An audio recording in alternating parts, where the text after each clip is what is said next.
how can a young person in a situation such as this, be they black or white, and there's got to be people there of goodwill who want to move Jena beyond the situation they're in now.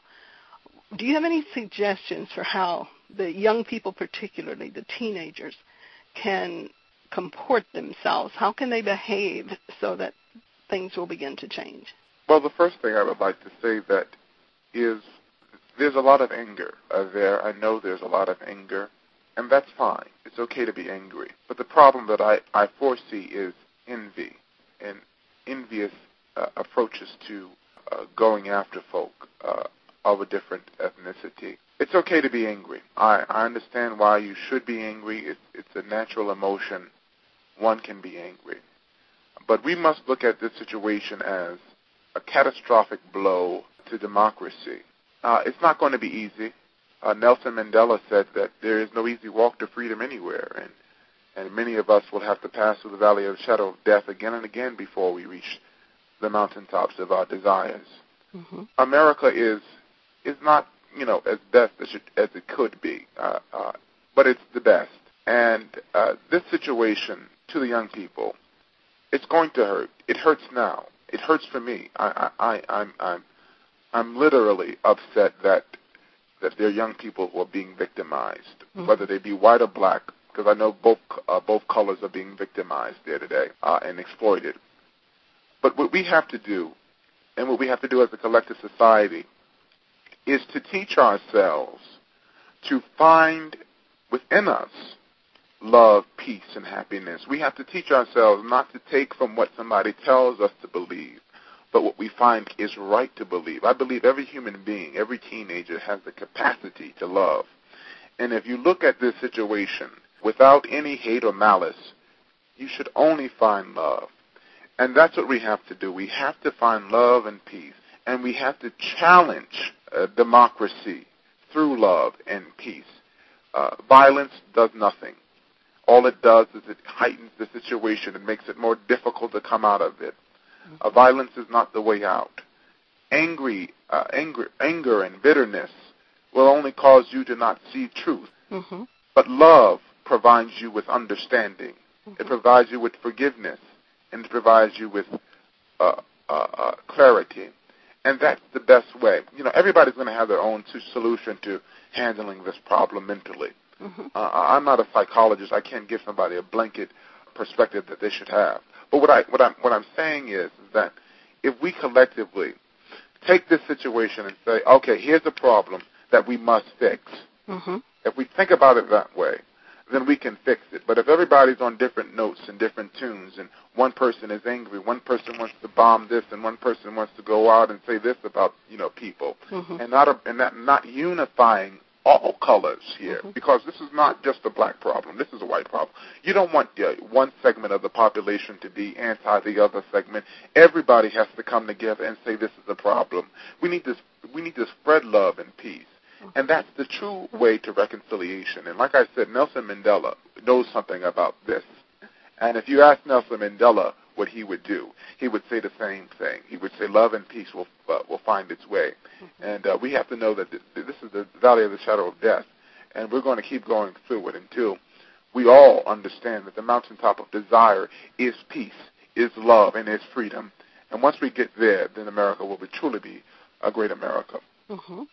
That's really terrific words of wisdom. And I would simply say from my perspective, if walking in the moccasins of that other person would help to understand, because we need to get to an understanding, an acceptance of the fact that we're all human. We all have a right to be here. We all have the same rights in these United States of America. And so if we can grant those other people their own right and understand that we are not superior, we're all here together, we'd go a long way toward resolving a lot of issues that we face every day. And living in school, as you said, where you have prejudices.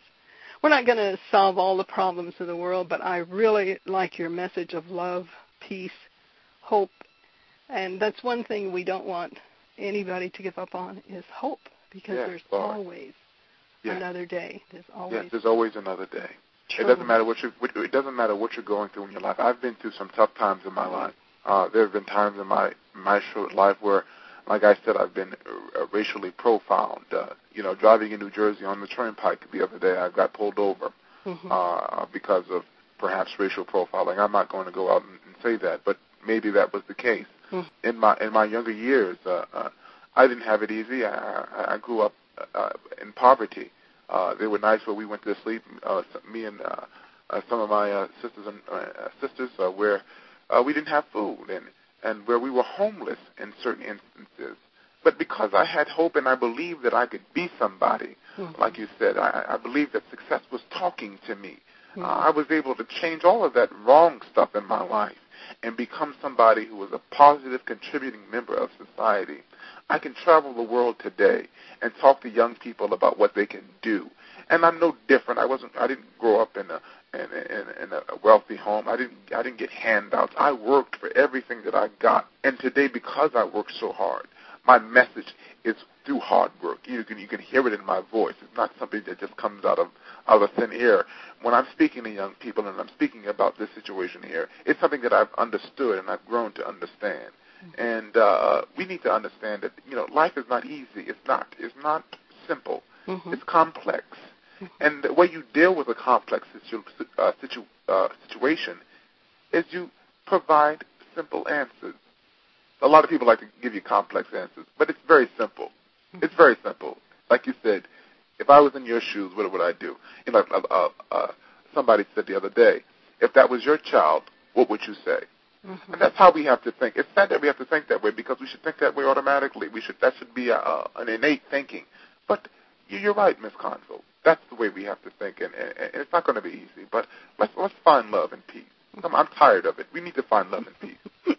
Hezekiah, it's so important, I think, that people know that you weren't, as we say, born with a silver spoon in your mouth. You didn't come from wealth. You built the life that you wanted to live because you had guidance, you had books to read. Something inside you helped you to see there's a better way. And that's what we need to do in a constructive way, as opposed to tearing someone else down so they'll be even with us. We need to be lifting ourselves up all the time and seeing the possibilities. We need to be doing that. You're right. When you say that early in the conversation, when you said that a lot of people like to justify their own situations and make themselves look better, that's what it is. That's what it's all about. In the world of business, I'll go out and say this. Most of the people that are successful not because they're trying to be better than somebody else, but they're doing something that contributes to helping other people in the world. Bill Gates wouldn't be as wealthy as he is if he didn't say, how can I make the computer better to be used by most people throughout the world? Most of these billionaires who are coming out of the woodwork, Oprah Winfrey, she would not be as successful as she is if she wasn't going out and doing things to help the community. We need to start thinking that way because that's the only way to true freedom and true democracy. That's the only way to true wealth. Some people say, well, Hezekiah, when you die or when I look at you, I see money or this type of nonsense. I don't want you to look at me like that. I don't want to talk to you if that's what you see. If you see a successful brother who has money in his pocket, that's not what you should see. You should see somebody who's worked hard throughout his life trying to do something to better help people. And if that's not what you see, I don't want to talk to you.